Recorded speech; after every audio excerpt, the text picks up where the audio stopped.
what are the drawbacks and disadvantages of division, social and political division in the society, disunity.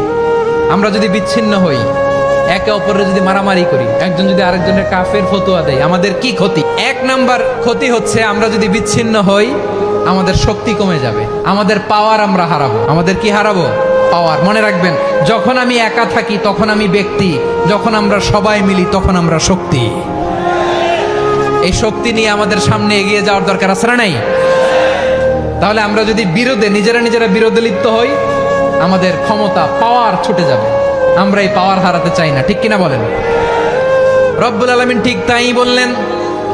রব্বুল আলামিন বললেন, খবরদার, ওয়াতিউল্লাহ ওয়া রাসূলাহু ওয়া লা তানাযাউ ফাতাফশালু ওয়া তাযহাবা রিহুকুম ওয়াসবিরু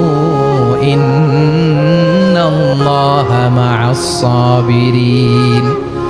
আল্লাহর আনুগত্য করো, নবীর আনুগত্য করো, কিন্তু খবরদার নিজেরা বিরোধে লিপ্ত হয়ো না, নিজেরা মারামারি করো না, তাহলে তোমাদের শক্তি কমায় দিবে কে? ফাতাফশালু, তোমরা সাহস হারাবা, ওয়া তাযহাবা রিহুকুম, তোমাদের শক্তি কমে যাবে, পাওয়ার কমে যাবে। তাহলে আমরা যদি নিজেরা মারামারি করি, আমরা নিজেরা যদি বিচ্ছিন্নতায় লিপ্ত হই, আমরা যদি মতানৈক্য করি, তাহলে আমাদের শক্তি কমে যাবে, ঠিক কিনা? আমরা শক্তি কমাবো। আচ্ছা, ছোট্ট একটা বাঁশের কঞ্চি যদি আপনারা দেয়, পায়ের মধ্যে ধাক্কা দিয়ে ভাঙতে পারবেন না? এরকম বাঁশের কঞ্চি যদি 20টা একসাথে জোড়া লাগায় দেয়, ভাঙতে পারবেন? কথা বোঝে নাই মনে হয়। চিকন একটা বাঁশের কঞ্চি দিলে ভাঙা যাবে না? এরকম চিকনই 20টা বাঁশের কঞ্চি একসাথে লাগাই দিলে ভাঙতে পারবেন? কারণ যখন আমি একা থাকি তখন আমি ব্যক্তি, যখন আমরা সবাই মিলি তখন আমরা শক্তি। আমরা যেন শক্তি না হারাই। আমরা বিরোধে লিপ্ত হলে আমাদের শক্তি কমে যাবে। এই হচ্ছে 1 নম্বর disadvantage.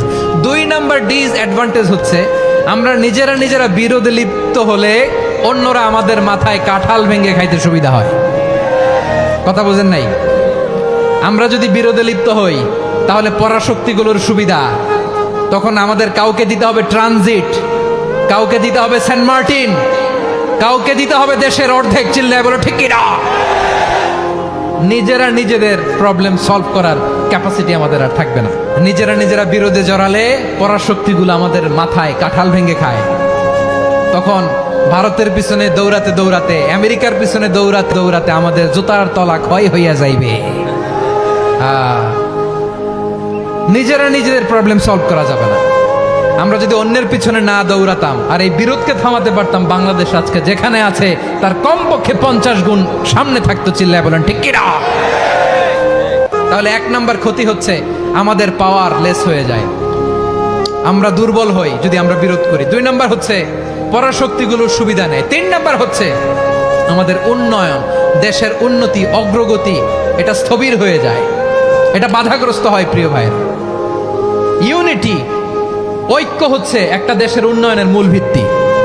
Unity of a country, এটা হচ্ছে একটা সাস্টেইনেবল ডেভেলপমেন্ট, সোশ্যাল স্ট্যাবিলিটির জন্য এটা অনেক গুরুত্বপূর্ণ। এজন্য বিরোধের কোনো স্থান আমরা দিব না, আমরা ঐক্যবদ্ধ থাকবো ইনশাআল্লাহ বলেন। আর কখনো কাউরে কাফের বলে গালি দিবেন? তুই জাহান্নামী বলবেন? ঝগড়া লাগলে লাগাই দিবেন? তাহলে কি করবেন? মিলায় দিব। আওয়াজ করে বলেন কি করব? প্রিয় ভাইয়েরা, এই বিরোধ গত 50 বছর তো আমরা দেখেছি, ধর্মীয় অঙ্গন বলেন, সামাজিক অঙ্গন বলেন, রাজনৈতিক অঙ্গন বলেন, এই বিরোধ আমাদেরকে শেষ করে দিয়েছে। এই 24-এর ছাত্র নাগরিক অভ্যুত্থানের পরেও যদি সেই বিরোধ আমাদেরকে খায়, তাহলে এতগুলো তাজা জেনজির রক্ত বৃথা যাবে। চিল্লায় বলো ঠিক কিনা? বৃথা যেতে দিতে চাই না, আমরা ঐক্যবদ্ধ থাকতে চাই। রাজি আছেন? আমরা আর কাদা ছড়াছড়ি করব না। অনেক হয়েছে, আন্না, এবার থামুন।